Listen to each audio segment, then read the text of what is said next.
this allegation about sexual assault, inappropriate workplace behavior, alcohol abuse, and financial mismanagement during your time as a nonprofit executive. A small handful of anonymous sources were allowed to drive a smear campaign, an agenda about me, because our left-wing media in America today, sadly, doesn't care about the truth.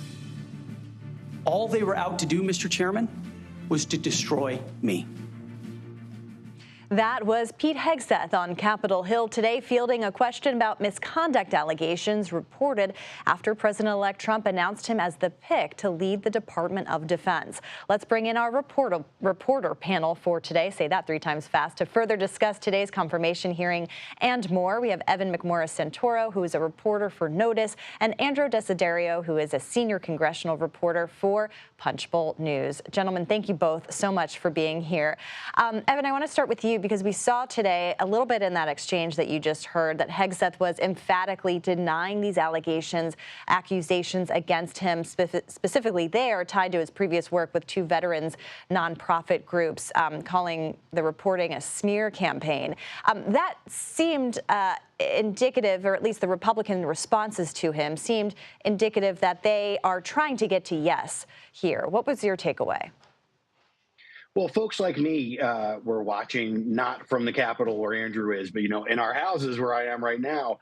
And what you saw was really this kind of version of a TV show that we've seen many times before now, which is that you have a lot of allegations that come forward, some of them credible, they've been around for a while. And then you see this fight about the media that arrives, and this idea that, like, I'm being smeared, I'm being attacked.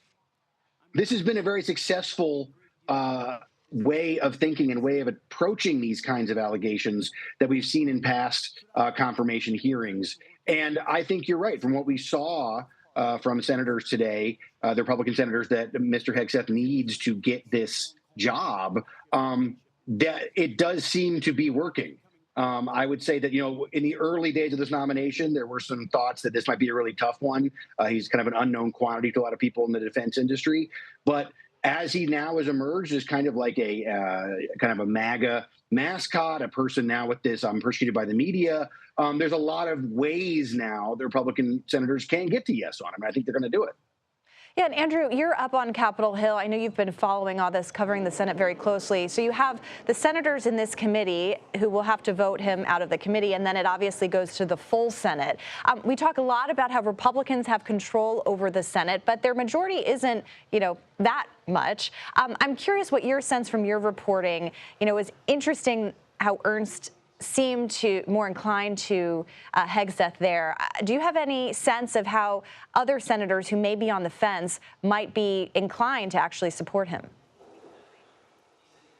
Well, the perpetual swing votes, as we call them, Susan Collins and Lisa Murkowski, for example, are not quite commenting yet on what they thought of the hearing, number one, and number two, how they'll vote on Pete Hegseth. But Republican leaders expressed a level of confidence today that he will be able to overcome those hurdles. As you mentioned, the committee has to hold a vote on him. They'll do that on Monday, which is Inauguration Day, of course. They'll do that later in the afternoon. At that point, the Senate Majority Leader John Thune can move to tee up that nomination on the Senate floor pretty much immediately. And we don't expect cooperation from Democrats, of course, on getting that floor process done quickly. So it'll take a few days. But if Republicans are prioritizing national security nominations like they say they are, then Pete Hegseth's would be an obvious choice.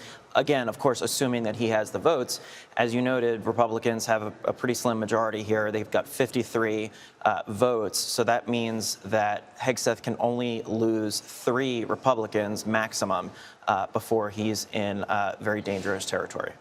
And Andrew, I want to play a little bit of what we heard from the hearing. Here's a Q&A between Hegseth and Senator Shaheen of New Hampshire. Let's take a listen.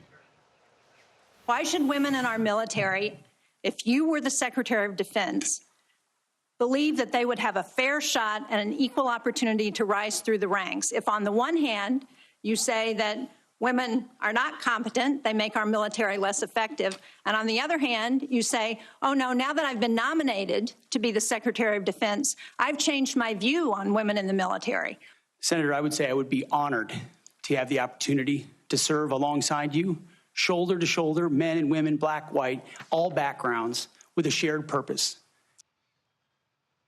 So this was a theme in several questioners, and you obviously had two veterans who were women on that committee as well. Andrew, I'm curious about, what we learned in terms of Hegseth's responses there. Did they satisfy those members on the committee? Well, Senator Shaheen, who you just played there, characterized it as, quote, an 11th hour conversion.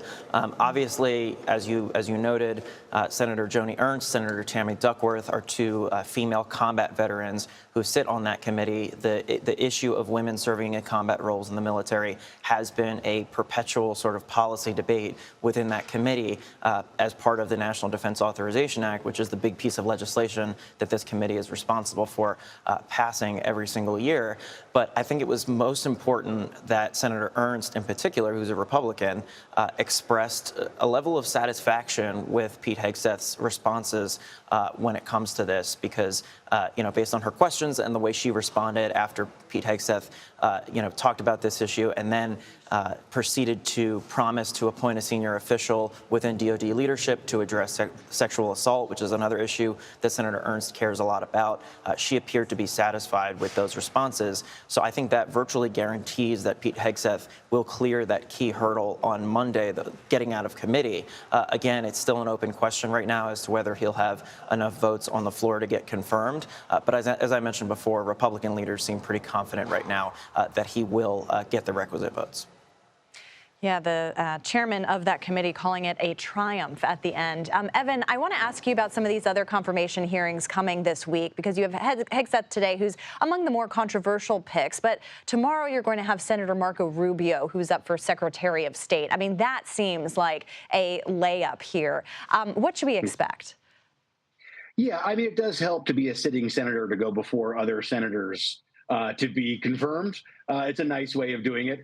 But, we've had a lot of good reporting about this in NOTUS, on notus.org. My colleague, Haley Bird-Wild, has written a lot of great stories about Rubio's nomination. And, Rubio represents an interesting move, especially when you compare these two nominees that we're talking about. Hegseth is sort of really embodies the kind of changes to conservatism that some in the MAGA movement really want to see happen with Trump coming in.